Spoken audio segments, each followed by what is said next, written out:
You mentioned Sammy Davis Jr. Last time, you told me this incredible, moving story of the horrible racism that Sammy Davis Jr. experienced. Perhaps you could share some of that with this wonderful audience that people could relate to, or understand what this incredible, poor individual had to go through even while he was famous.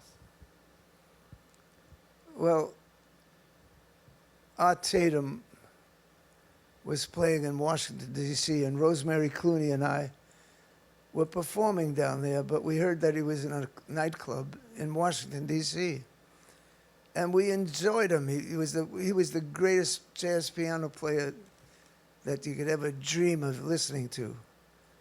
And the whole audience was crying because of how beautifully he played the piano in a very intimate nightclub.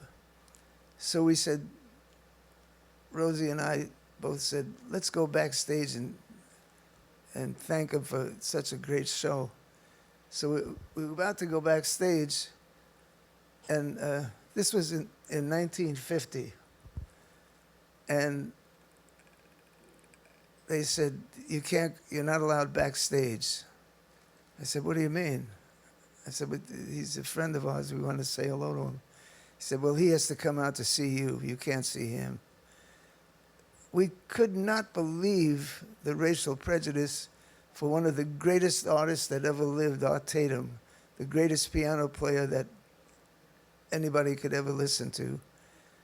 And it was the beginning of my realizing the injustice of not accepting the beauty of the United States. Is we're all different nationalities, all different religions, and that's different than any other country. It's not one religion, it's not one personality, we're everybody. This is, if this country doesn't work, the world's not going to work.